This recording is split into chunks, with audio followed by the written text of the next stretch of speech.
கிறிஸ்துவுக்குள் அன்பான கர்த்தருடைய பிள்ளைகளே, இன்றைய வேத வசனமும் ஜெபமும் சங்கீதங்களின் புஸ்தகம் 97ஆம் சங்கீதம் 10ஆம் வசனம்.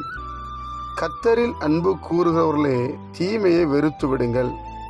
அவர் தம்முடைய பரிசுத்தவான்களின் ஆத்துமாக்களை காப்பாற்றி துன்மார்க்கரின் கைக்கு அவர்களை தப்புவிக்கிறார்.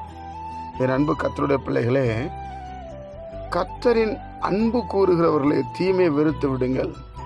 ஆண்டவர்கிட்டே அன்பா இருப்பேன், தீமையை செய்வேன் என்று சொன்னால் அது கர்த்தருக்கு பிரியமாக இருக்காது. அதனால கர்த்தரில் அன்பு கூறுறேன்னு சொல்ற பிள்ளைங்க தூய்மையான காரியத்தை வெறுக்கணும். தீமையான காரியங்களை செய்துவிட்டு நான் ஆண்டவரோடு இருக்கிறேன் என்று சொல்வது ஏற்றுக்கொள்ளப்படாது. அதை வெறுத்தாதான் நீங்க இந்த பாதையில ஜீவிக்க முடியும். ஒருவேளை நான் வெறுக்கிறேன், பட் ஆனால் அது என்னால் செய்ய முடியலன்னு சொன்னா நீங்க ஆண்டவரை இன்னும் சார்ந்திருக்க வேண்டும். ஆண்டவரே, இதை நான் வெறுத்து முழுவதும் உம்முடைய பாதத்தில் வருவதற்கு எனக்கு பலன் தாரும். ஆண்டவரே, இந்த பூமியில் நான் நடப்பதற்கு எனக்கு ஞானத்தை தாரும் என்று சொல்லி நம்ம கேட்கணும். அப்படி இருந்தால் பரிசுத்தவான்களின் ஆத்துமாக்களை காப்பாற்றி துன்மார்க்கரின் கைக்கு அவர்களை தப்புவிக்கிறாராம். துன்மார்க்கன், நம்மளுக்கு விரோதமாக எழும்புகிற துன்மார்க்கனுடைய கைக்கு கர்த்தர் நம்மளை அழிவிக்கு மீட்டி தப்புவிக்கிறவராக இருக்கிறார்.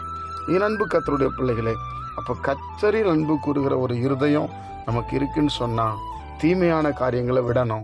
தீமையான காரியங்களை விட்டால் நீங்கள் ஆண்டவரோடு அன்பு கூறுறீங்க. ஏனென்றால் அவர் நல்லவரும் நன்மை செய்கிறவருமாய் இருக்கிறார். அவர் நீதியுள்ள நியாயாதிபதியாக இருக்கிறார். அப்போ அவர் நியாயாதிபதியாக இருக்கிறதுனால, அவர் நன்மை செய்கிறவராக இருக்கிறதுனால நாமளும் அப்படிப்பட்ட சுவாபங்களை பெற்றுக்கொள்ளணும். இது நம்ம ஆண்டவருக்குள்ளே வளரும்போது கர்த்தர் அதுக்குரிய பலனையும் சத்துவத்தை நமக்கு கொடுப்பார். நம் சோர்ந்து போக வேண்டிய வேலை இல்லை. ஆண்டவரே சார்ந்து நீதியுள்ள காரியம், தீமை விட்டு விலகிற காரியம் எல்லாவற்றிலும் கர்த்தர் நமக்கு உதவி செய்து உண்மையிலவராக இருக்கிறார். என் அன்பு கர்த்தருடைய பிள்ளைகளே, அப்போ நீங்கள் தீமையை வெறுத்து விடுற காரியம், யாரும் கெட்டு போயிடக்கூடாது, எல்லாரும் நல்லா இருக்கணும், அதுதான் தீமையை வெறுக்கிற காரியங்கள். மற்றவங்க நல்லா இருக்கணும்னு நீங்கள் நினைங்க, ஆண்டவர் உங்களை நல்லா வைத்து கொண்டே இருப்பார். நம்ம எண்ணமும் செயலும் நல்லா இருக்கணும்னு நினைச்சாலே கர்த்தர் நம்மோடு இருக்கிறார் என்ற அர்த்தம். கர்த்தர் உங்களை ஆசீர்வதிப்பாராக. ஜெபிப்போமா?